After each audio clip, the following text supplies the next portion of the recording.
Ladies and gentlemen, boys and girls, children of all ages, I am happy to inform you all that it is once again Monday. And since the first 50 episodes of 609 Sports Talk a Bit of Hoop, we decided to start the path for the next 50. So do us a favor, kick back, relax, because episode number 51 of 609 Sports Talk, it starts right now.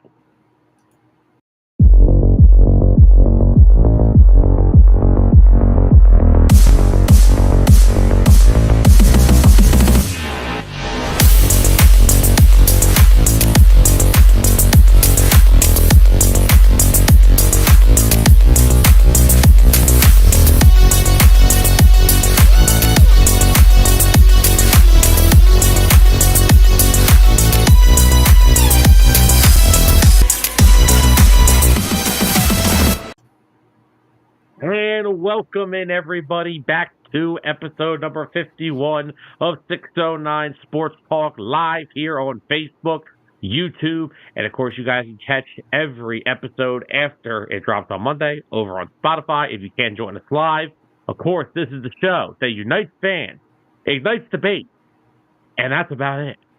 And as always, we are your hosts, the always intelligent, always spot on with his points, Sam Nelson, and the always incorrect Tyler Adams. Tyler, how are we doing on this?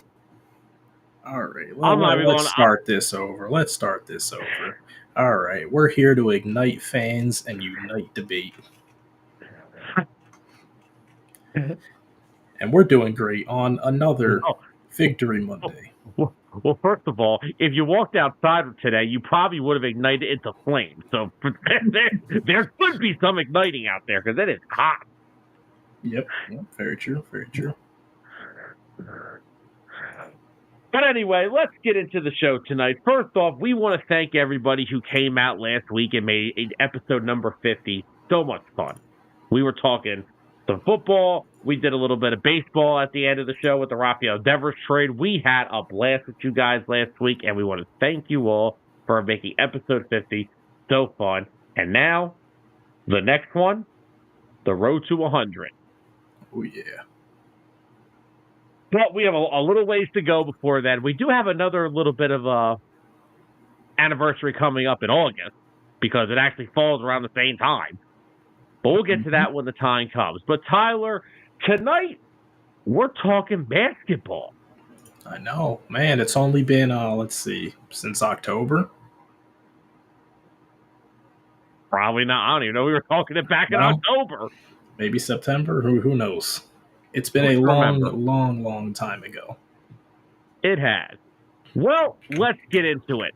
We'll talk some NBA draft. That's on Wednesday, so that's going to be a big night. We'll talk some Kevin Durant a little bit because he's finally been traded, which feels like the 15th time in his career. But last night, Tyler, after a hard-fought Game 7, the Oklahoma City Thunder have officially won their first championship in franchise history. Mind you, yes, someone can get technical about their old Seattle Supersonic days, but this is the first championship in Oklahoma City Thunder history. Yep. Of course, we all know that SGA was named the Finals MVP after a very, very, very good performance in the Finals. Unfortunately, I don't want to overshadow the Thunder winning. I do want to talk more about that. However, something happened early in the game that really changed the trajectory of the entire thing. As Tyrese Haliburton suffered a torn Achilles just 7 minutes into his night. Haliburton had 9 points in 7 minutes before going out with an Achilles injury. Now, anybody who's been watching the finals, Haliburton had been nursing a calf injury over the past, since I believe they said Game 5, that they said if this was a regular season, he would have probably missed 2 to 3 weeks. So, Tyler, I have to ask. I don't want to take the spotlight away from the Thunder. We're going to talk about them plenty. But unfortunately, the first question has to do with the Pacers. Were the Pacers not cautious enough in the handling of Tyrese Halliburton's injury. The floor is yours. So I'm going to start by saying, no, I don't believe that. Now, I get it. You got to look at the grand scheme of everything, the player's health. Next season, this is only the beginning for this young team. But for him, he was the heartbeat and the main playmaker on that team. He is the reason that it went to 7 games. I don't think there was ever a chance that he was going to miss that time unless if it was already a major injury that put him on the bench. Now we've seen this plenty of times before. What did we see? It was quite a few finals ago. Wasn't it Klay Thompson? Didn't he rupture his Achilles because he was playing through a calf injury? No, it was Durant. Durant, yeah. Now Klay got hurt in that finals too. He just tore his ACL. He tore his ACL, yeah. But yeah, so Durant, he's another one. You saw the same thing in the finals. Tried to play through the injury. That's what happened. I mean, you put the extra strain on your body to try and finish out those last couple of games, and for such a critical part to their success this season, I don't think they made the wrong decision. Because, I mean, we're not having this conversation if he doesn't get hurt. He made it all the way to Game 7. It happened, what was it, like early in Game 5? Or I think it was like I think it was like halfway through Game 5. I think I saw like at the halftime report. But they didn't make the wrong decision. I mean, you're going to miss him most likely for a good portion to begin the season. I'm not sure what the timetable looks like for him and his recovery, but you definitely don't want to rush it. They tried to get all they could out of him, and they made it to Game 7, but they just came up short.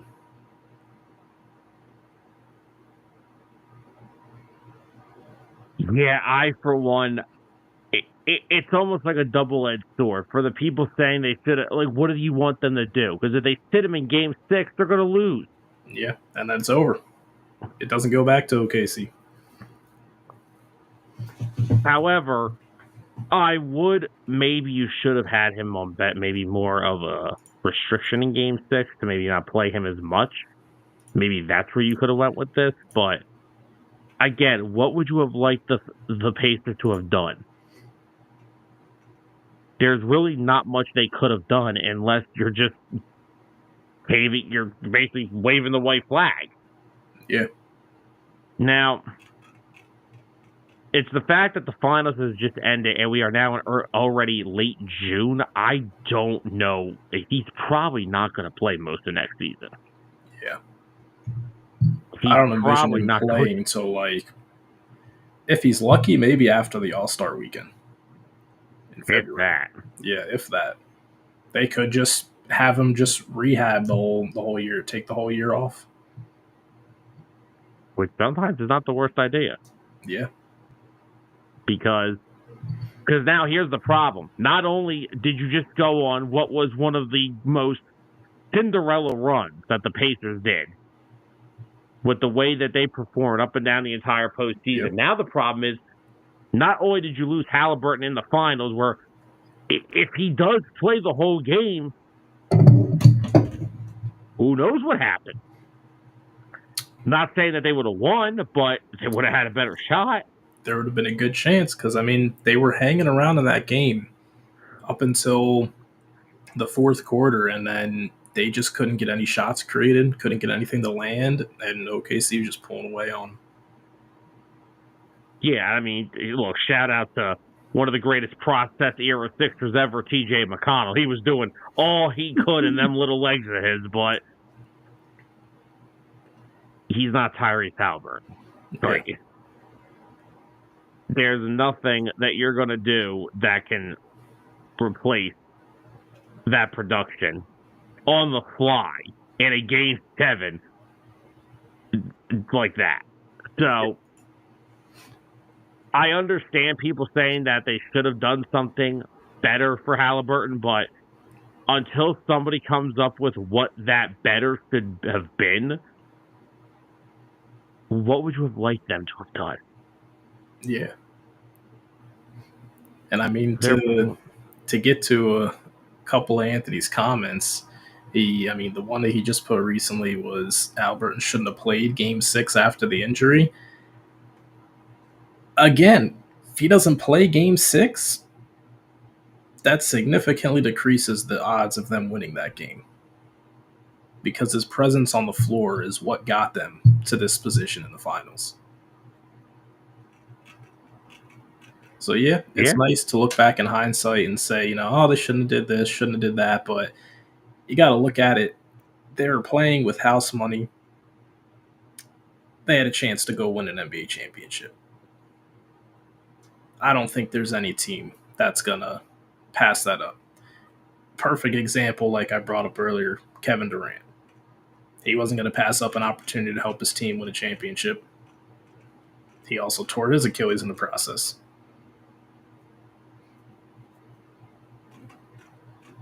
Yeah. And for the Pacers, it's going to suck because now you're going to be asking, like, what's next in terms of next year. But without Tyrese Halliburton, I really don't know what is next. I mean, they've still got a really good team. Siakam had a really good run. Nembhard and Nesmith both, just as those wing players that you desperately need in this NBA, played so well. Yep. You've got key role players like T.J. McConnell, Obi Toppin. Yeah. And now, I guess, really the big question right now is where does everything point at with Miles Turner? Because he's going to have to be re-signed. And they're not very deep in the front court, so... They're not. And we did see them. They played a lot of small ball without him in the finals. That they did. But again, during the regular season, he was a pivotal piece. He was averaging almost 16 points a game, 6.5 rebounds. I mean, him and Siakam were holding it down. Yeah.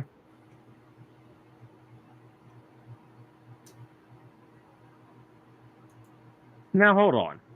Hold on a second. I got an issue here. First off, what's up, Carol? Don't want to miss our lady Carol. Zolt. Only people that were on Dueling Aces last week will understand this one. Well, I know another team that's on the zero, the never column. 76ers. No. So when we did Dueling Aces last week, it was the most recent championship for each city, and Oklahoma City had never won a championship before. Oh, okay. So,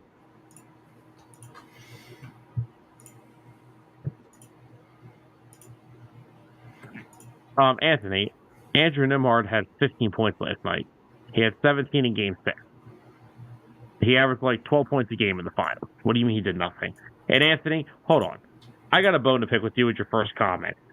How is now the NBA is ranked? I mean, yeah, Anthony, please let us know. Well, what is your thought process? I want to know what's boring about this. I want to know what is so boring about every different markets and different teams getting a chance to compete for championships. Do you know how boring the NFL gets because we have to watch the Chiefs every other year? What was the wrong with these finals? Oh, well, because all the glamour boys weren't in it? Well, maybe the glamour boys should have played better. Yeah. I mean, I think the defense of why it wasn't boring is how I haven't watched more than maybe 3 hours of basketball the whole season. But then when the finals came around, I was actually locked in and interested watching the finals.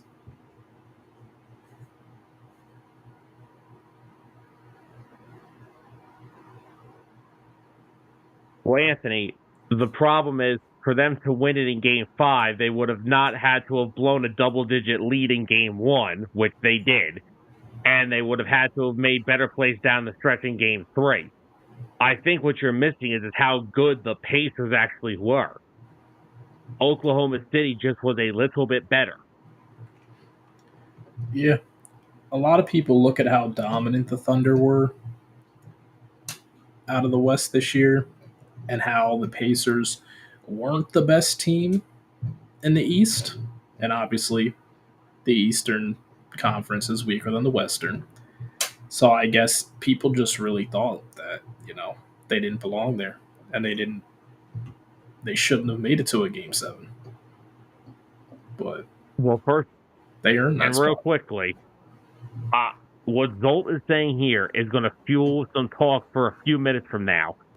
That this should fuel an active trade market as teams are going to look at Hallie going down and Boston's potential tear down. And remember something, Jason Tatum's not going to be ready for the start of next season either because he just tore his Achilles last month. Yep. The East is wide open. And I'm looking at one mother-effing team when I'm talking about that. Yes, Sam, we know you want everybody. You couldn't ask for a better situation.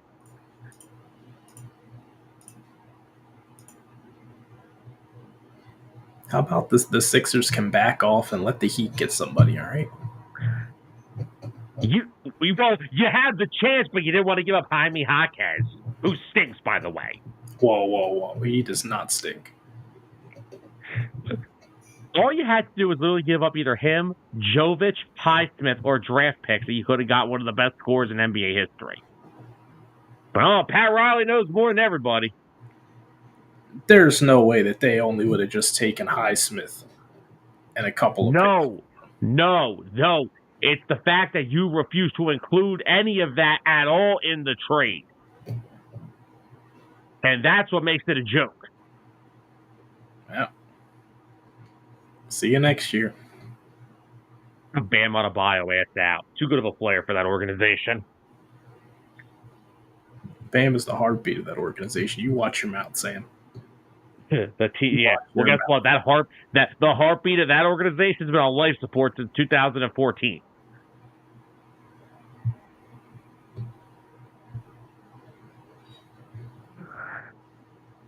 And Anthony, yes, they were the better team. But don't discredit what the Pacers did. And they took that team. It literally took the Pacers' best player not playing in Game 7 for basically the whole night for Oklahoma City to win. Just think of this, right? Halliburton averages what, 20 a game? Yeah. Well, Oklahoma City only won the game by 12. So, like I said, if Halliburton plays, and he plays the whole game, we may be having a complete different conversation. But, Anthony, this is the point, though. This is the kind of finals. That's why I don't know how we're saying this is boring. I want to watch a 7-game NBA final. I want to watch games that go down to the wire. I want to have different results every year. I don't want to watch teams winning 3 in a row, 4 out of 5. That's how you get the Warriors effect, and the NBA becomes unwatchable. Because that's when the NBA ratings started going down, is when Kevin Durant and the Golden State Warriors were in the finals every year, and nobody wanted to watch basketball because we all knew the result before freaking the next season started. Now, we haven't had a repeat winner since the Warriors. And this is good for the league. To have all of these markets being able to play in the finals like this. It is not good when your product is already kind of on not a good spirit as it is. But that's how you lose fans. That's why fans left when Durant went to the Warriors. Because we didn't even need to get to the season to know the ending result. Which, let's even look at that again. Look what it took for Kawhi Leonard and the Raptors to win that series. It took injuries to Kevin Durant and Klay Thompson. Yep. If they both stay healthy, we don't know what happens. This is what is good for the league, having different results, having multiple teams compete for championships year in and year out, not having the same result every single year. That's what's better for the league. Now, unfortunately, for the Pacers, I don't know if they're going to be able to come back next year and have this run because we don't know what's going to happen with Tyrese Haliburton.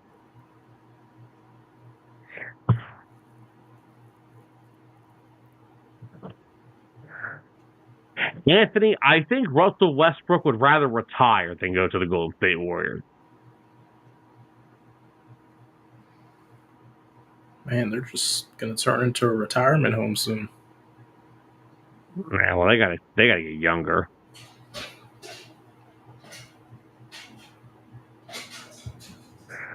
And perfect example here. What Zolt just said. No lie. We in Detroit are begging for someone to be put next to Cade Cunningham. Exactly. Pistons were the 6th seed last year. Yeah. Right now, the Eastern Conference could be coming down to 2 teams. Philly, if healthy, and New York. Huh. Don't tell me Milwaukee. They're a joke. They're a joke as long as Doc Rivers is head coach. Boston's tearing it down, it looks like. That's going to be some real entertaining stuff going through July. Let me find out about Brown.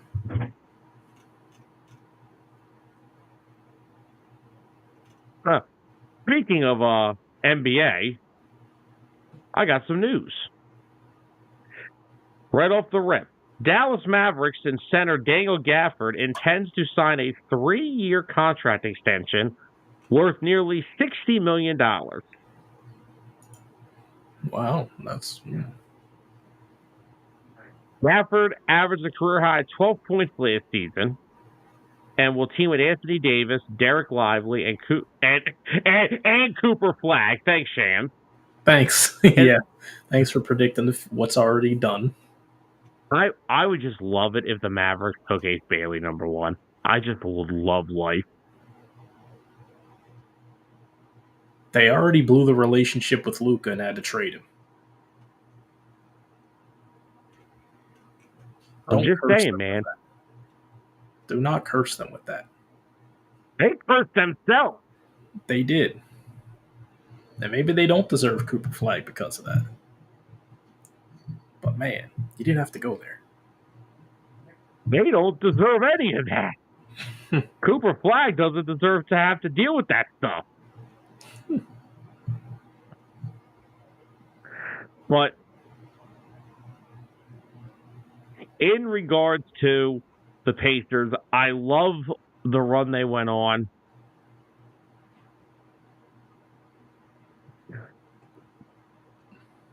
Anthony, no, who says someone isn't going to? This is not baseball. This is not how this goes. With the way the NBA is now, the super team is essentially dead. Yeah, and that's good. And it needs to be dead because it was bad for the league having 3 25-point scores on the same team. Which, of course, the Sixers just have to jump right in there and get involved in that right before it all ended. And now we've got easily one of the worst contracts in sports on our hands, but it is what it is. If they're healthy next year, they'll make some noise in the East. But that's, I guess, speaking of which, that's the question.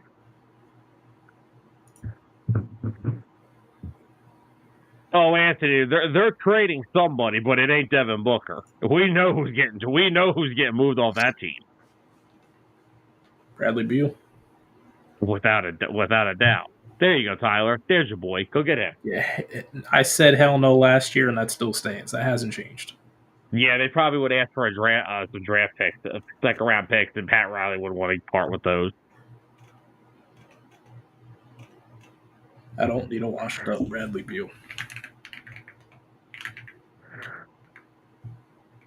Your organization is as washed up as the beach is at South Beach. Sam, I'm sorry.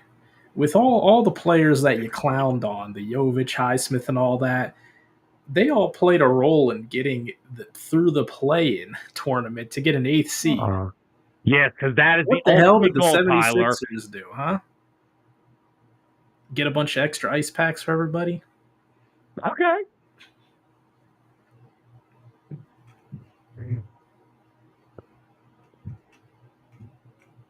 At least the president of basketball operations remembers you're allowed to sign better than guys that average 6 points per game.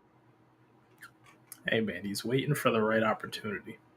Oh, my God. When? I don't think Kevin Durant was the right opportunity. Kevin Durant was probably the right opportunity.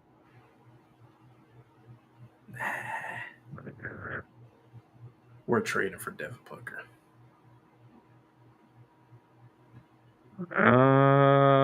That's probably going to have to give up more than what you would have for Durant. That's fine. They could have Hawkes and they could have you know what? They could have Hero and Hawkes. There you go. That's probably a fair starting point. There'll probably have to be some draft capital in there, but that's probably a pretty good starting point. Yeah. I just want the Sixers to walk out of free agency with Quentin Grimes. As long as they got a long-term deal with him locked up, I'm chilling. But, and this is the point now. We're talking about team building. This is what the Thunder have done. The Thunder have fixed the league now. Because, Tyler, let me ask you, is this not the best rebuild in NBA history? It is. With Sam Presti, first of all, it's a crime that the Thunder still have about 17 first-round picks over the next how many years? Yep. They took Shai Gilgeous-Alexander from the Clippers for Paul George, which will go down as one of the worst trades ever. They drafted their own guys in Chet Holmgren, Jalen Williams, and then Lou Dort, and then in a league where people claim you don't play defense, they put together one of the better defensive units in the league. You let Williams and Shea take care of scoring. Chet Holmgren averages almost 2.5 blocks per game. Lou Dort is one of the best wing defenders in the league. And when you're finally putting it all together and you're trying to get that identity of a good, top-notch defensive unit, you go out and you go get two guys that fill those roles. You need another guy to defend any wing position, you go and get Alex Caruso for Josh Giddey. Josh Giddey's a good player. He was a good player for the Thunder, but he fit better being a top playmaker, and he couldn't do it in OKC because they had Shea. Yep. So you move him for a guy who fits better. Caruso shoots the three well enough. He's a really top-notch defender. And now you have him and Lou Dort guarding both on the wing. And then, so you have Chet Holmgren, who can be a really good, weak defender in terms of shot blocking. You go out and sign Isaiah Hartenstein, who basically will do any defensive task you ask him for. Block shots, rebound, box out, guard the team's best big. And that's what he'll do. They've put together this ridiculous team. And now, look, they're going to have to start making tough decisions eventually. But you know who your core is.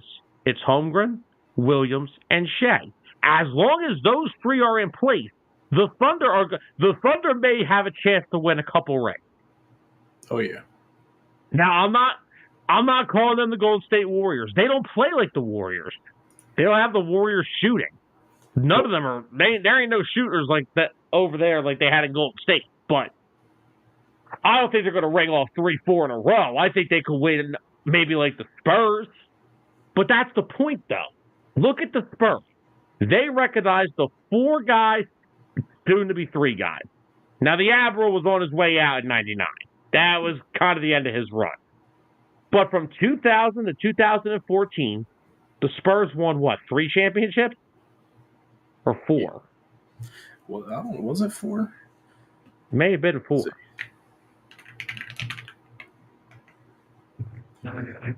Oh, it was 4. Yeah. Okay, then. So they won 4 championships in those 14 years. Why is that? Because they recognized it. Pop recognized it. It was Duncan, Tony, Manu. And everybody else was interchangeable. And they did. They had plenty of roster turnover in the years between their championships. But they always found a way to fit the right guys into that system. Because no matter what, it was always going to run through Duncan and Tony, and Manu was coming off the bench. That is how you build in this league. And now with the way that the new CBA is, you don't need 3 all-star players. You don't need what the Brooklyn Nets tried to do. You don't need what the Miami Heat did all those years ago. You don't need to do that stuff now. Even the Pacers are doing it well. You need your star player, which in their case, Tyrese Halliburton. Then you need an all-star caliber player, Pascal Siakam. And then you need guys that all fit their roles. Nembhard, Neesmith, Miles Turner, Obi Toppin, TJ McConnell. Jesus. I always get TJ McConnell and CJ McCollum mixed up. I always want to say one. I'm bound to screw it up eventually. But and then let's look at the Thunder. They have their guys. And in their terms, you have your superstar in Shea, who, by the way, probably just completed one of the most impressive seasons in NBA history. Oh, yeah. MVP. Finals MVP. Yeah. Freaking West. I think he won the Western Conference Finals MVP, too. And in their case, they've got 2 guys. Like how we said the Pacers have Siakam. They've got 2 guys with Williams and Chet. And as long as the rest of those pieces, I mean, God, they have like 14 draft picks over the next 7 years. All because these other teams just didn't know who they were dealing with. Sam Presti has single-handedly put together one of the greatest rebuilds in the history of the league. Yeah, he has. And the best player of the whole thing, he didn't even draft. I'm still waiting. I'm hoping that the Spurs can be that next team to fully rebuild. They're good. We're going to talk about that in a minute because I got some questions about the Spurs. I'm not concerned about them, but I am questioning some things. I'm not going to lie.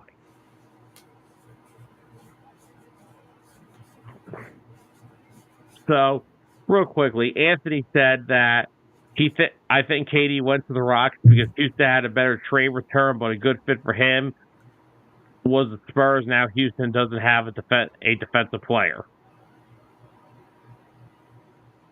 Anthony, I don't give 2 shits how good of a defender people think Dillon Brooks is. If I have a chance to unload him for Kevin Durant, I'm doing it every day of the week.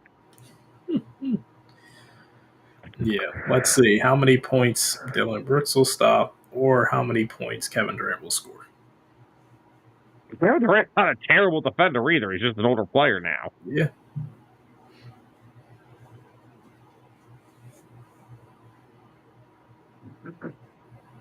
Anthony, when did I compare Tim Duncan to Isaiah Hartenstein?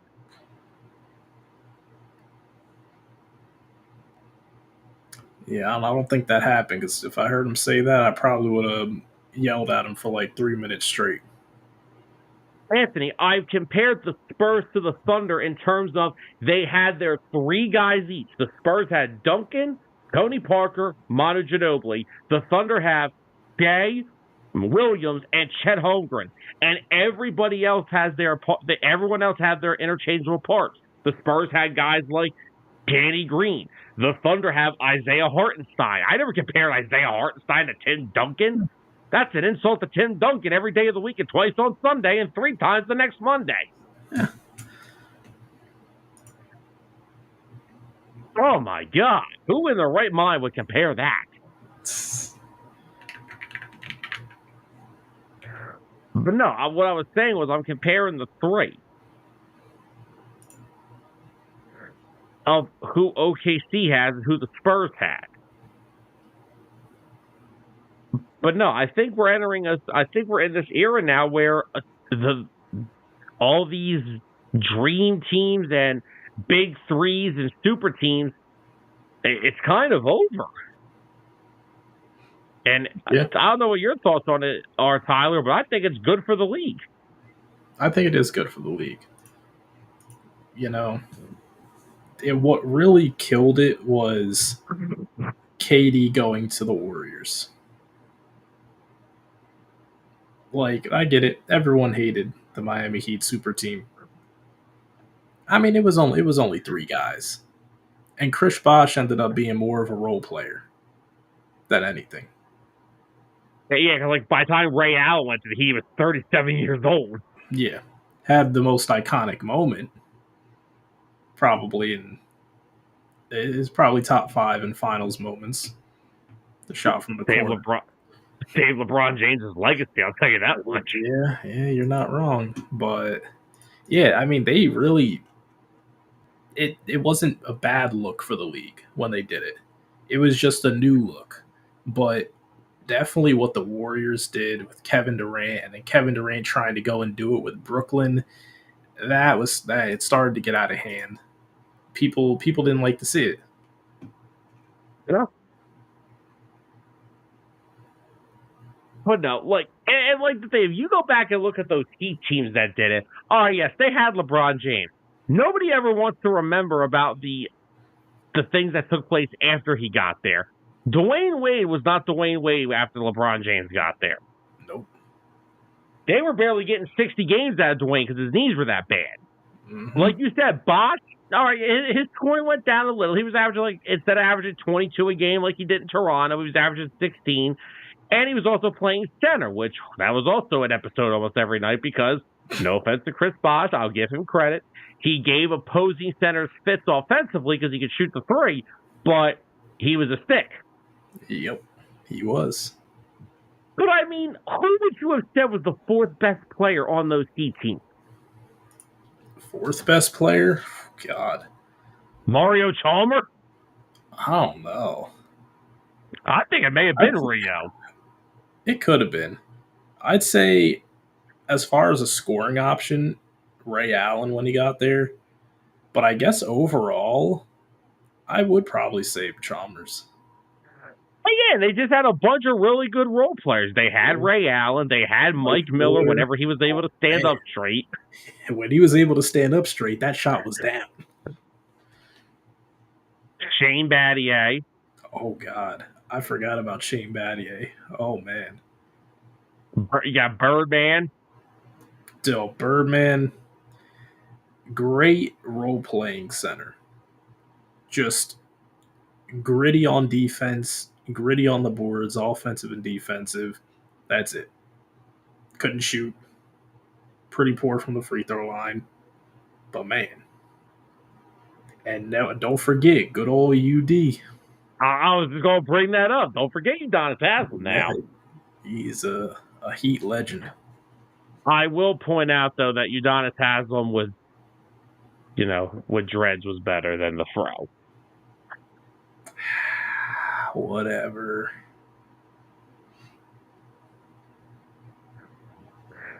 So Anthony said, right now, who has the best three-headed monster?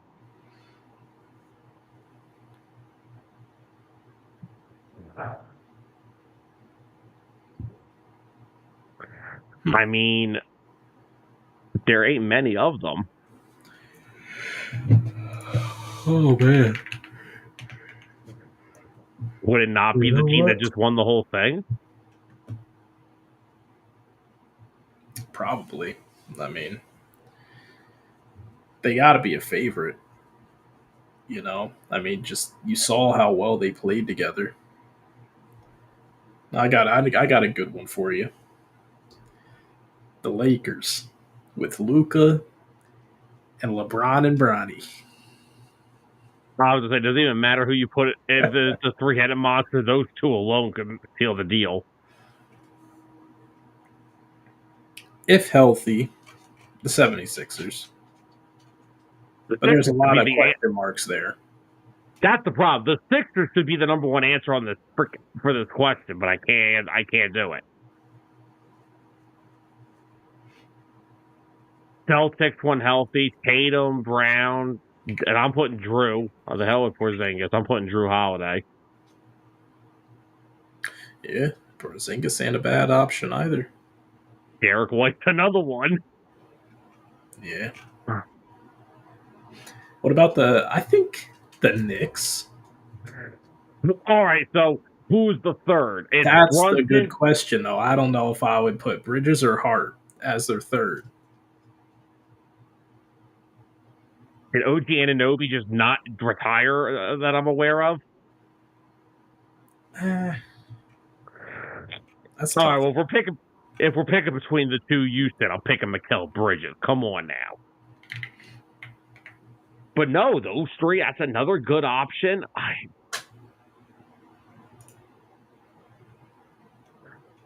Indiana's got Halliburton, Turner, and Siakam. Now, granted, they have to re-sign Turner, but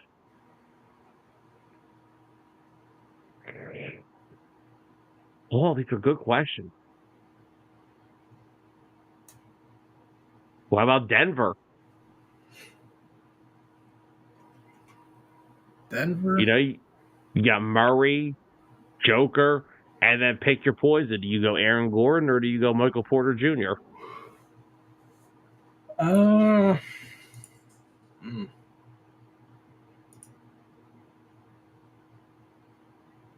Aaron Gordon.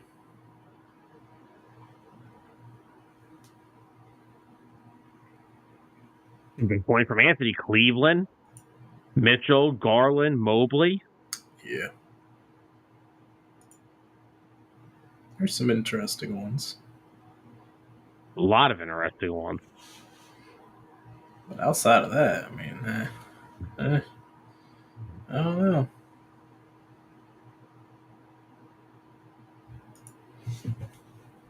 You don't really got much outside of that.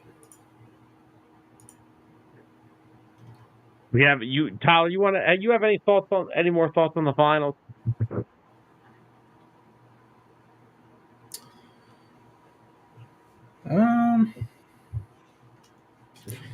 I thought it was a good finals. It was very exciting. Good for the league. I don't think it was rigged. And I think it was just good basketball for 7 games. Kept everyone on the edge of their seat. Yeah. And I think Oklahoma City just had a little more firepower than the Pacers did. Siakam and Halliburton had to carry a lot of the weight in the series. And, okay, Oklahoma City has more firepower. Holmgren and Shea. But then you have Jalen Williams, who, by the way, people are not talking about how good this young man is only in his now leaving his third year of his career. Yeah. I mean, he averaged 21.6 points per game this year with 5 rebounds and 5 assists while shooting 48% from the floor. And he averaged 21 points per game in the playoffs. They are going to get better, and they are going to continue to fill out their roster with good role players for their big three. Chet Holmgren even. Look what he did in Game 7. He had 18 points, 8 rebounds, 5 block shots. The guy averaged 2 blocks a game in the playoffs. And he averaged 2.2 in the regular season, too. Yep. And that was only in playing 32 games this year. So, Chet's healthy. They're going to be even better next year. And then you still have Shea. So, and Dort, he's always going to be there. You're still going to have him. They have Cason Wallace, too, who was a solid role-playing guard. For that, they're just deep. They are just, and then they also have Aaron Wiggins, who averaged 12 points a game off the bench for them this year. They are just ridiculously loaded with talent. It's kind of sickening. I'm not going to lie. Kind of sickening how loaded the Thunder are with talent. So their window to win, it's right now. Like, they got to make it happen because eventually, contracts are going to come up. They're a young team. They're going to have to pay guys. They're not going to be able to pay everybody. No. I mean, essentially, you're going to keep the guys. They're all eligible, and the thing is, the big three of theirs is all eligible for contracts this summer. Jay, Williams, and Holmgren. Those are the guys that you need to keep around. Everybody else, you can make the case. Like Hartenstein, he'll be there for a little bit. Dort's still there. They still have Caruso for now. Some of these guys are going to become interchangeable eventually, but for right now, their best shot again, another one will be next year because they're able to have everybody at least for next year. And to answer your question, Anthony, yes, Tatum did get injured in the playoffs. He tore his Achilles in the series against the Knicks. So the Celtics are definitely going to be. I don't know what the Celtics are actually right now. I'll be dead honest. I have no idea what the Boston Celtics are right now at this state. But the Thunder, they pulled off the ultimate rebuild. They managed to freaking put together a talented roster of young, hungry players, and they earned a championship. Many times do you ever really hear that of a team earning a championship? This is how you earn a championship. Yeah. Most of the time you only hear about buying the championship. No. We don't ever really hear that anymore, especially in the NBA, but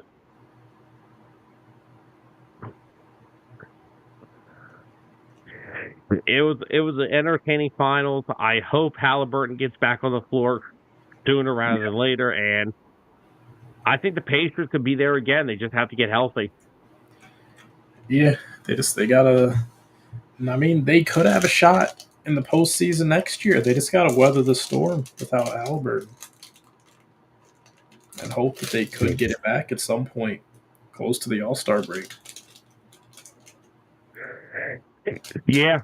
And, I mean, whenever Halliburton does come back, he's going to be on some type of minutes restriction, so we know that. Yeah. So, speaking of which now, let's slide over to another team in the Western Conference that will definitely be on the back of the Oklahoma City Thunder for years to come. They were this year as the number 2 seed. The Houston Rockets, Tyler. Kevin Durant is H-Town bound. Yeah, I mean, there were a couple teams that were finalists for him. Yeah, the Spurs looking at him, the Heat were looking at him. Apparently, the Heat and the Rockets, they were both in the final late hour talks. Me personally, call me crazy, I didn't want Kevin Durant. I feel like Kevin Durant was just another win now option, which I still don't think they're in a win now, even if they got Kevin Durant. They have more team building they need to do. I want to actually see them build this roster rather than just try to bring in an aging star. So I'm glad that Kevin Durant ultimately went to the Rockets. And I think it does help them in that Western Conference be more competitive. So here's the full trade package, Tyler, so you can give your thoughts on it.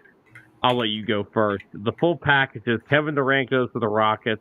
The Suns acquire Jalen Green, Dylan Brooks, the 10th overall pick in this year's draft on Wednesday, and 5 second-round picks. Oh, do they not mind? Can we just disqualify the second round of the NBA draft? Do we have to have it? Oh, man. So, Tyler, that is the full trade package for Kevin Durant. What are your thoughts? So I mean, they did have to give up a little bit for it. I see we're on two different sides of the lake here on this. I mean, giving up Jalen Green, he was a young player. He didn't really, I guess, get to where the Rockets would have liked him to be at. You know, being a second round pick back in 21. He wasn't terrible. I mean, he averaged 21 points last year. Yes, I get Durant coming in. It's kind of a direct scoring replacement there. But I I don't really see where this puts them. Like let's talk about the upper echelon of competition in the Western Conference. Where does this propel them into competing for, conference finals, NBA finals? Well, let's think of something here. They were the 2 seed last year. They were, yeah. And there were reports coming out that there were a lot of people in Houston not very happy with Jalen Green in his game. Okay. Not big fans of his play style. So,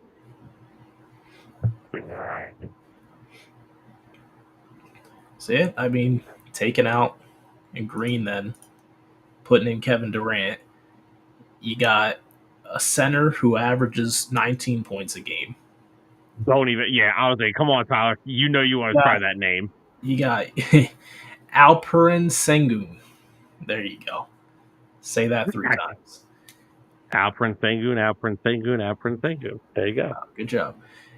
You still got Fred VanVleet, averaged 14, a reliable point guard in the league, a veteran. Amon Thompson averages 14 as well. They do lose out on Dylan Brooks. I know how you feel about Dylan Brooks, but he was one of those players who is available as far as, health wise. He did average 14 as well, and he does bring the defensive aspect when he's not fighting people. Well, I think that's where they're hoping Amen Thompson comes in. Yeah. And yeah, they still have Fred VanVleet. He's solid last year. He averaged 14 games, 5 assists. Yeah. Shot. And then off your bench, you still have a few good scorers. You got Jabari Smith, who averaged 12 off the bench. Tari Eason averaging 12. Even Cam Whitmore averaging 9 points. I mean, they don't lack off the bench with the depth that they have. No. And Jabari Smith is only 22 years old. And him and Tari Eason are going to be both key factors in the Rockets for the Rockets next year in terms of success, because you have Sengun, those two, Durant, Whitmore, who I still really didn't think should have left Villanova when he did, but it's okay. They still have, and they also have Reed Shepherd, who he only played in 52 games and averaged 4 points a game last year, but they're really high on him. He's only 21. He was just his rookie year. They really like him. They still have VanVleet actually had a really good postseason. In 7 games in the playoffs, he averaged 18.7 points and he shot 43% from 3. Man. So, the Rockets, does this put them there with Oklahoma City? It puts them closer. We still got to see the finished product. There's a lot of moving parts. Now they're putting these young kids, these younger guys in to fit with Kevin Durant and his play style. Do you think Kevin Durant's going to adapt to the way that they play? Or do you think that they're going to have to adapt to the way he plays? Because Kevin Durant's been the pinnacle of team leader.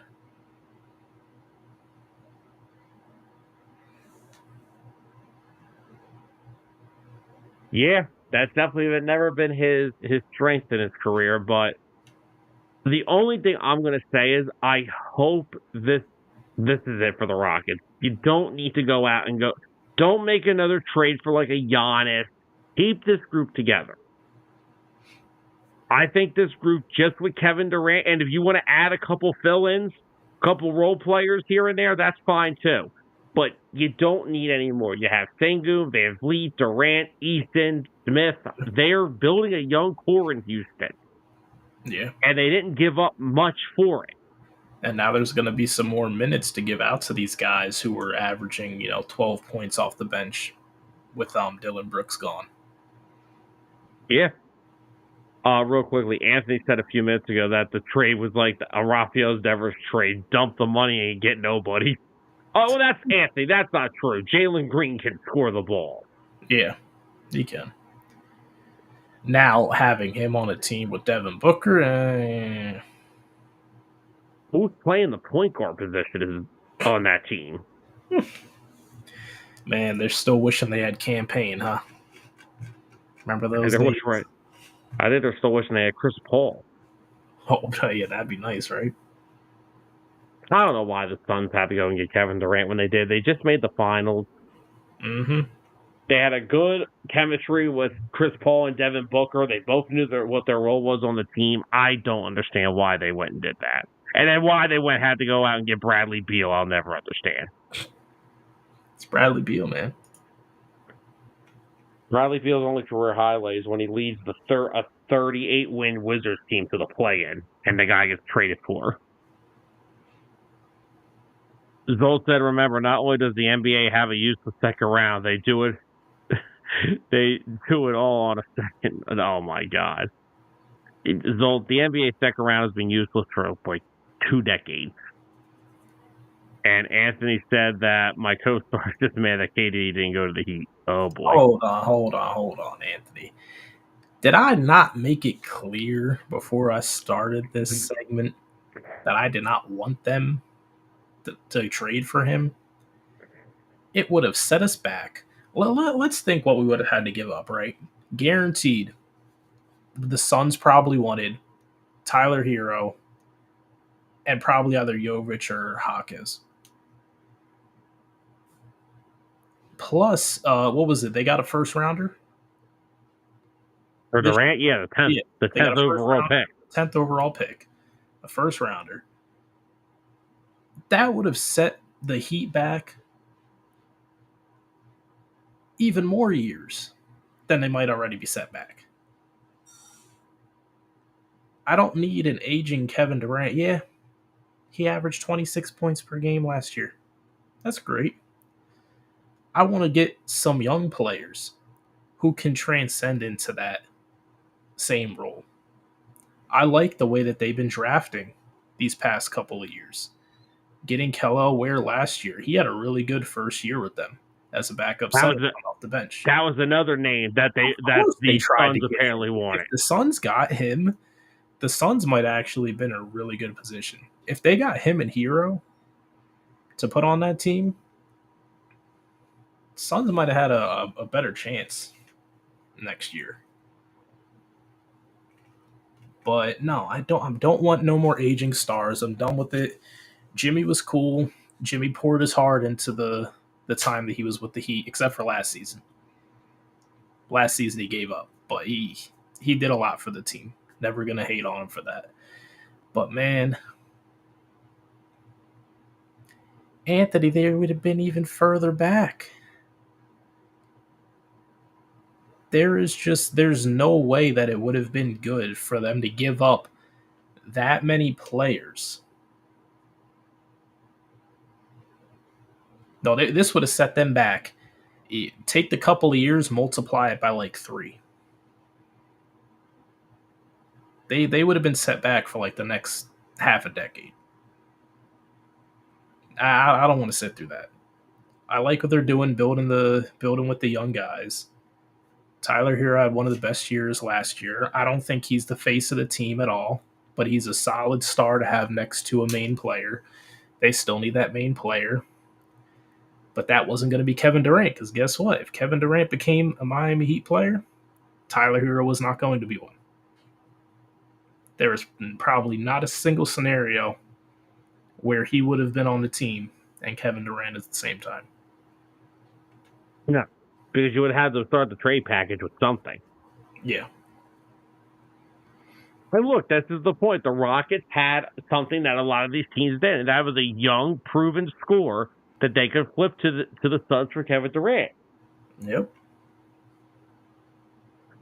Yeah, again, I don't know personally how the Jalen Green, Devin Booker backcourt is going to work out in Phoenix, but they were able, that was the package that they were able to supply them, and this is what you get. This is what happened. The Heat were definitely going to have to probably start their package with Tyler Hero, and they were, as at the moment, willing to do that. I definitely think the Rockets are probably in position to be the clear competitor to OKC. Are they better than OKC?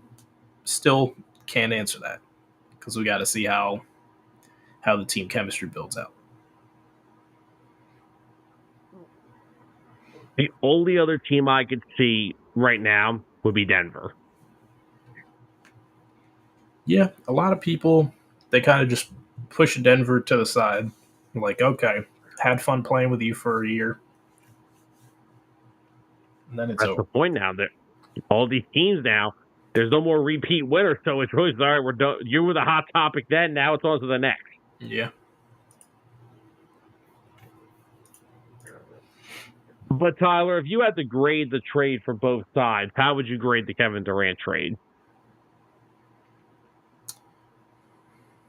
If I were to grade it, I would give Houston a B plus, and I would give the Suns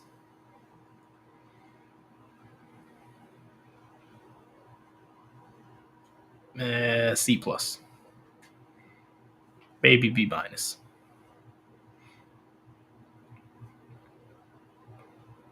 I'm in the boat with you with the Rockets. I'll give a B plus. You kept all your other guys. You didn't give up Easton. You didn't give up Smith. You didn't give up Shepard. You didn't give up any of those guys. And you get Kevin Durant, so I'll go B plus. So, and then for the Suns, I'll give them a C. I like Jalen Green. I'm not sure how his game translates to Devin Booker. I don't know. They're going to try to reroute Smith. Booker won't be there. Yeah, maybe Devin Booker's not there. Maybe Jalen Green gets flipped to another team. We don't know. But it's going to be a very interesting week coming up, especially with the draft on Wednesday. Oh, yeah. Speaking of which, we could talk a little bit about that before we wrap up the night. We got Flag going to the Dallas Mavericks, and that's it. Good draft, everybody. Hold. There's more than that. First of all, you said it wrong. It's when Ace Bailey goes to the Mavs. We know they're taking Ace Bailey. But no, honestly, the draft, it's kind of the same. You know, Flag's going to go 1 to the Mavs. Then, you know, Dylan Harper's going to go to the Spurs. That should make a lot of sense for them. They need a point guard, but after trading for De'Aaron Fox, I don't get it. Yep. Because you essentially have the same style of point guards now in 2 guys.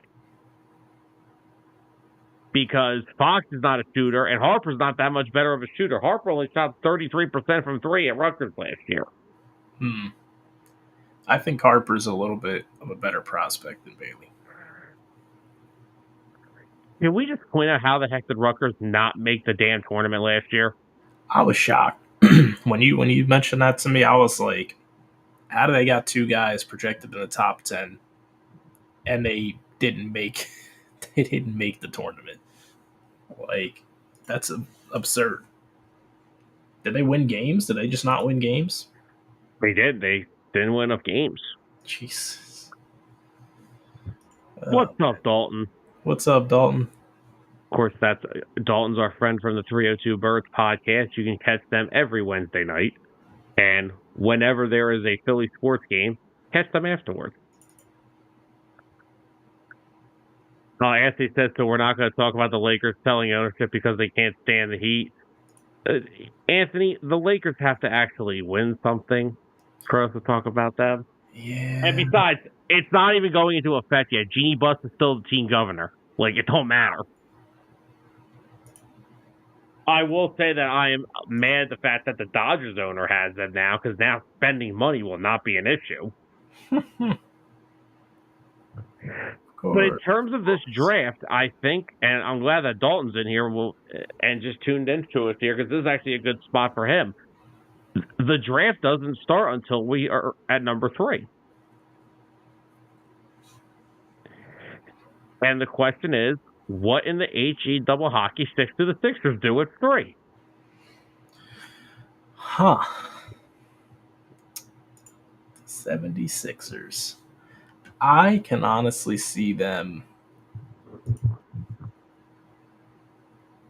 I think they go for the guard from Baylor, VJ Edgecombe. No, we already have so many freaking guards. That is true, but I mean, unless if you really want a possible replacement for Joel Embiid in the future, right? Then I would say you could look at the center from Duke. Come on, my watch. Yeah, but I feel like it's early. It's too high to pick him. But if that's what you're concerned about with, looking for a possible Embiid future replacement, that's been the problem for 7 years. Yeah, but I mean, you would have to take him a little bit higher to do that. But honestly, it's not even. Edgecombe's probably going to be the one who's available at 3, and he's probably going to be the one they go with. Why does Ace Bailey have to be so stupid? Apparently, he's still supposed to work out with the Sixers at the end of the week. No, that was last week, and he canceled. That was last week. Oh, the draft's in 2 days. Yep, he's cooked. Yep. I'm still taking him. You said you're still taking him? I'm still taking him. Look, damn it. You know what Edgecombe is? He is a slightly better shooting version of Matisse Thybulle. We have already been through this. Oh no. And we are talking about a team in the Oklahoma City Thunder that are going to cycle in young talent as they go. This is the problem with the 76ers. They do the complete opposite. Ace Bailey, first of all, the Sixers have no wing.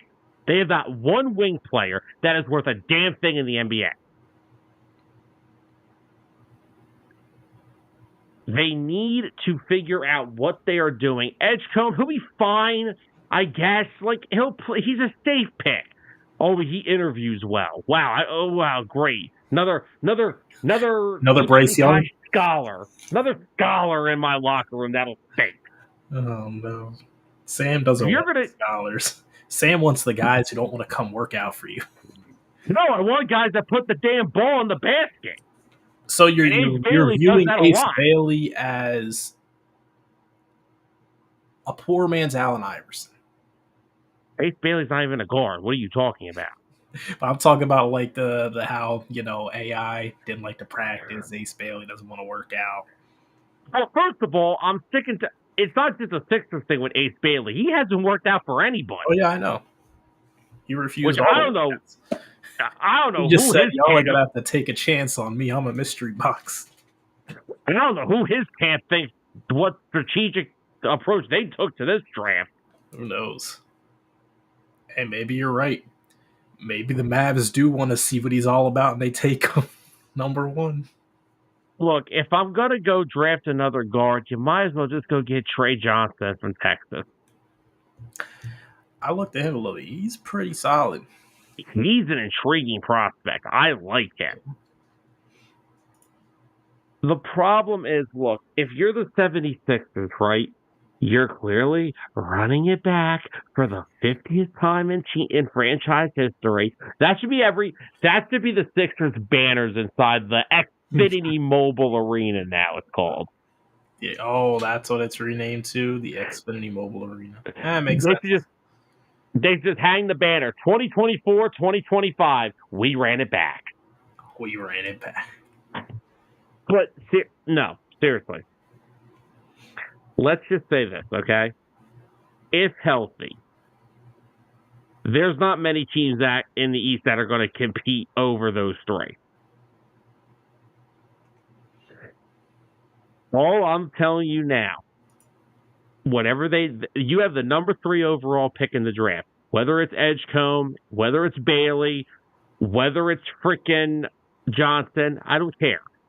Free agency, you're going to get screwed because you decided, whoever's running the damn team decided to give Eric Gordon, Andre Drummond, and Kelly Oubre all player options. Great job, Maury. And now Oubre, I'm okay with. Drummond, he's good insurance. I want them to let the young kids that they developed last year, let that kid Bona play more minutes. Let Edwards play more minutes. The main priority in free agency should be locking up Quentin Grimes to a long-term deal after what you saw him do last year. So let's just say they take Edgecombe at 3. You're going to have Edgecombe coming in here next year. You're going to have Quentin Grimes leading your second unit. Quentin Grimes is the best bench player the Sixers have had in 6 years. And I don't even think that's funny. I think that's actually a true statement. Oh, no. You have all these young guys, right? Grimes will lead the second unit. Edwards improved so much last year. You'll have Maxey healthy. Paul George will be healthy. McCain will be healthy. Let me warn you something right now. If all that crap happened, and after he only played 13 games last year, if that 7-foot Nimrod is not healthy on opening night, there is a serious problem. There is a serious problem if he only played barely 25 games last year and he still isn't ready. Yep. There's a problem. Either he is physically unable to play the sport anymore, or this organization is just going to lie to you until they get your money every night. Because we had no clue of this entire situation with his knee until the opening night. Yep. Yeah, he was good for the Olympics, or whatever that was. They have been lying to us about this for years. But guess what? You know what? Some of this has to go on the player, too, who has continued for over a decade, has continued not to take care of his body. Yeah, we always see her. Oh, Joel Embiid, best shape of his career. Plays 50 games. Clearly not. Clearly not, because he still gets hurt every other freaking week. Yep. Anthony actually did ask, who would you trade for Embiid? I don't see a team that fits right away. Anthony, no one's dumb enough to freaking trade for Joel Embiid or his contract. Yeah, the contract's the biggest killer. Like, no one's going to want to offload assets and pay that much money for a guy that they don't even know is going to play more than 60 games in a season. Oh, look, I'm perfectly fine if he's only going to play 55, they have the team now that can do it with Maxey and George. I'm okay with it if he's only going to play 55, 60. I'm cool with that. But do you just play that at least now? Now I'm talking, now I'm asking, does he even play 40? Oh, no, Sam, we lost you, buddy. You only won 40 games out of him. No, that's what I'm wondering. Does he even play 40 at this point? You know, it's realistic. You might not. Anthony, no, I do not want to talk about Anthony Richardson. I did that plenty of stuff a few weeks ago. No. Oh, man. What's up, Fratty? What's up? Fratty, I hate to burst your bubble. Harper's not going to be there at 3. He is going to the Spurs at 2. The Sixers have tried all they can to try to pull that trade off with the Spurs, but it ain't happening. And look, don't get me wrong. I'm not saying Edgecomb's going to be a bad player. It's the safe pick, though. He had a great interview, but of course, then he went and had his workout and he shot like crap. Yeah, of course. Yeah, Edgecomb's athletic as all heck. He can play. He's a really good defender. So you're already getting a potential 3-and-D guy there. And he probably fits better in the starting lineup next to Maxey. Not that McCain didn't, but McCain and Grimes on that second. Look, the Sixers for once actually may have a second unit that can score a little bit. That's fair. It only took about to where now we don't know how many games Joel Embiid plays in a season for that, but still. Yeah. But, I mean, they've got young guys that I really hope get more minutes next year. Like I said, Quentin Grimes will be the first guy off the bench. Ricky Council played a really solid role last year off their bench. Jared Butler, he was playing a lot of backup point guard minutes last year late in the season. He averaged 11 points per game, 5 assists. Adem Bona, like I said, he played late in the season. He was averaging 5 points, 4 rebounds. He was averaging 1.2 blocks. Now, the other question will be are they able to keep Justin Edwards, another guy, carved out a really solid role off their bench. He averaged 10 points a game last year. These are the young guys I want to see playing still. I don't want to go sign a bunch of 38-year-olds. Me too. Now the other question is, can they keep Yabusele, who had a really solid year coming over from freaking France? He averaged 11 points and 5 rebounds, shot 50% from the field, and shot 38 from 3. The problem with the Sixers right now is they don't have a lot of wing depth, and they have no power forward. Like, they actually do not have a power forward. That's their problem.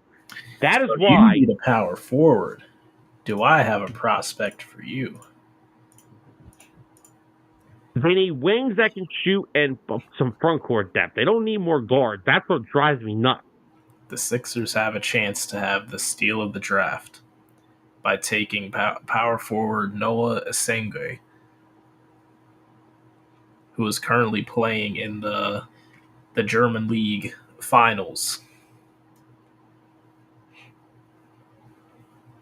Yeah, these are probably all trade down options, though. Yeah. They have that kid going maybe around like the early teens. Oh, that's a lot. That's a while back. That's 2 trade down. Everything after the top 5 is a crapshoot. Yeah. Anthony said anything could happen. Look at Zion. When was the last time he played? 2 years ago. Jeez, man. Or whenever Mariah Mills started DMing him. I don't know. Like, I'm just saying what I see, okay? Oh dear. Just saying.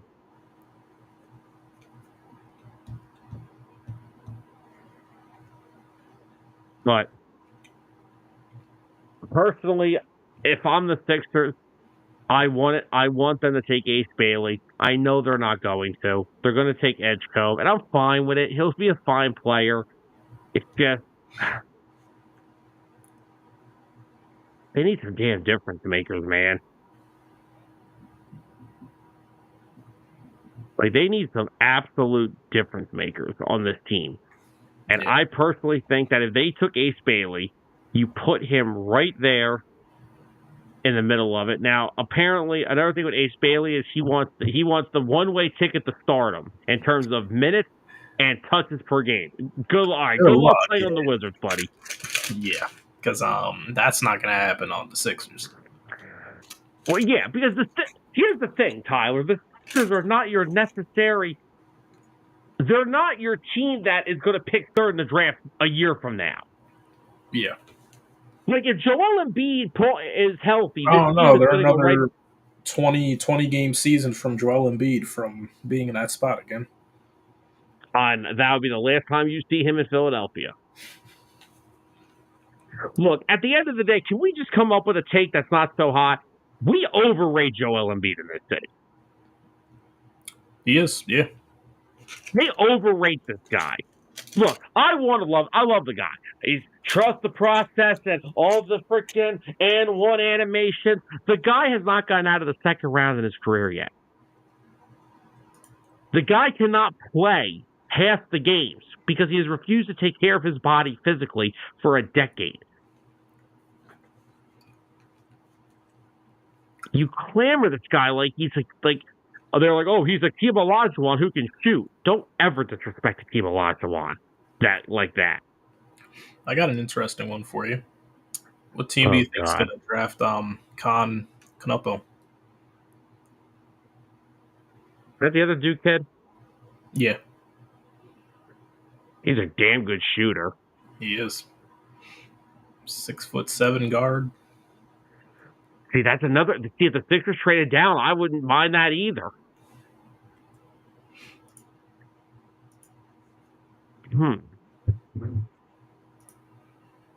That's an interesting question. Let me look at something real fast.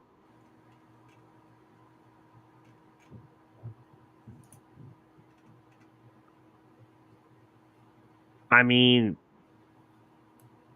that could make some case. That could make some sense for the Hornets. They kind of already have their guys in LaMelo Ball and Anthony Miller. So, I mean, again, the shooter like that for them, that could make some sense. Yeah. I don't think he would fall as far down as a 9 to the Raptors, but I doubt that. I'd say anywhere. I say that Hornets to Wizards, or even I'll even say the Hornets to Pelicans range. That makes a lot of sense. Yeah. I don't see him really getting past at the very worst 8. Yeah, I'm not seeing much drop down after that, but yeah.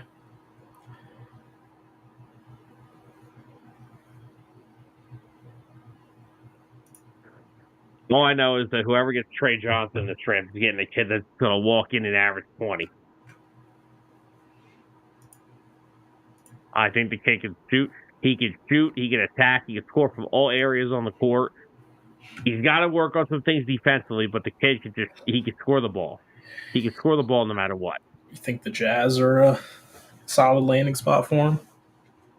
They could use a guard. I mean, Colin Sexton's there, but Colin Sexton's going to get moved. The Spurs really have to hit with their number 2 pick. They need to hit Harper with a young star to get in there with Wemby. Well, that's why they're going to go and get Harper. It's going to be Harper. Yeah, I think it is. So now, and here's the other thing, right?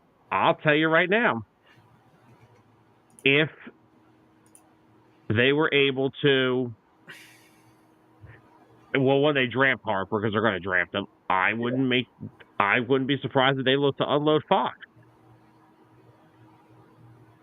Yeah. You think they would unload him right away? I think they'd probably try and see if they could have them playing all at the same time. Was Harper point guard or shooting guard? He's a point guard. Point guard. And I don't think that... I just don't think that Fox and... I don't think Fox and Harper are fit next to each other.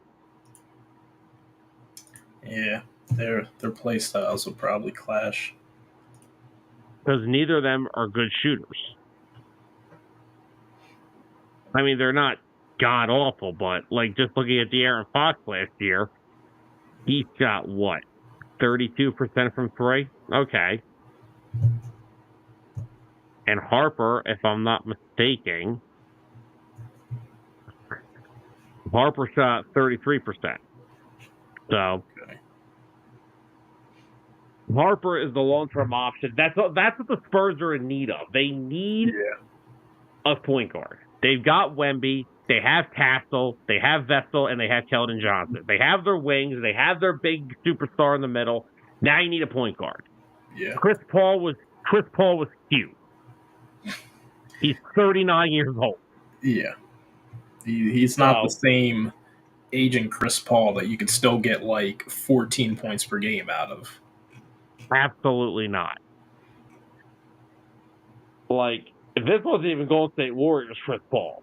Well, we don't want to remember that either. Nope. By the way, I'd like to apologize for something. I was talking all that about the Miami Heat, totally forgetting that they have Andrew Wiggins. Next year will be a healthy year. Don't forget that. He's gonna come back from the injury.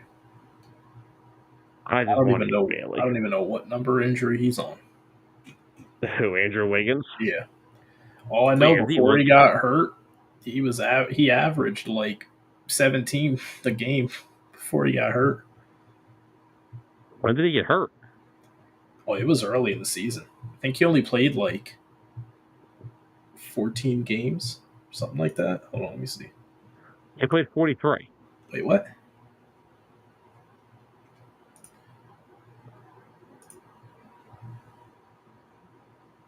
Oh?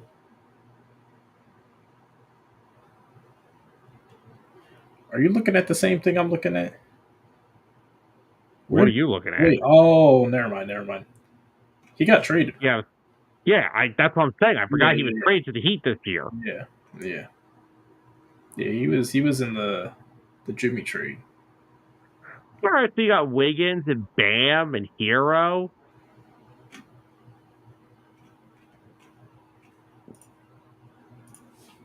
Are you confident they can keep Rozier?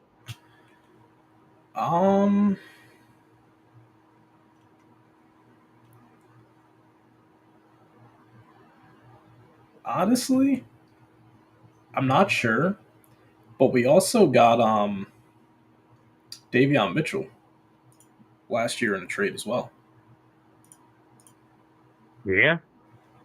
So Davion Mitchell, I mean, hopefully he could be potential point guard in the future. I don't know. Yeah, and I don't know. They got Tyler here. They got him shooting guard, point guard. They don't know what they want to do with him. Rozier, I don't know. I don't know what they're.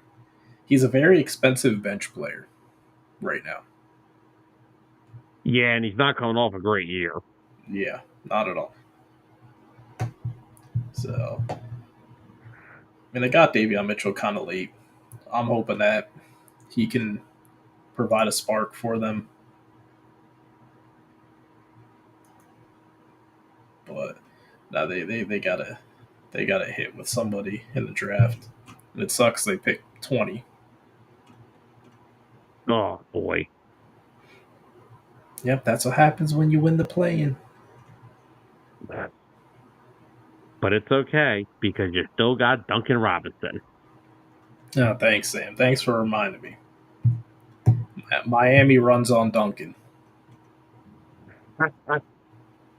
I think that's where we got to wrap it up right there. You can't go forward after you said that. Duncan Robinson. Now, do you have anything else you want to add before we call it a night, Tyler? No. Now you upset me. I'm going to have a terrible rest of the night now, Sam. Thank you. No, you're not. All right, guys, we're going to wrap it up for the night and call it a night here at 609 Sports Talk. Thank you, everybody, for commenting and joining us tonight. Zolt, Anthony, Dalton, James, guys all throwing your comments in. Carol, Coors, saying to you as always. Thank you guys for joining us tonight. We hope we got some nice NBA talk with you guys tonight. We'll be back next week. You know, we're going to try to continue our NFL divisions next week. We'll have one of the North divisions probably, because I believe NBA free agency isn't for another 2 weeks. Yeah, I think so. I can't remember, but we'll get back on the football grind next week and get some divisions wrapped up here. So we still got 2 more divisions to recap. We want to get those all candied for you guys. Thank you, Carol. Have yourself a great week as well. Thank you, everybody, for joining us tonight. We hope you all have a safe rest of your Monday. Guys, have a safe rest of your week. It is hot. I mean, it is literally. It is currently 8:48 at night, and it is 99 degrees almost outside. It feels like still. So if you are out in this heat, please stay hydrated and please stay safe. So, guys, thank you all for joining us tonight, and we will see you guys next week, same time, same place, and we'll probably be back with some NFL talk. So for Tyler Adams, I'm Sam Nelson. Good night, everybody.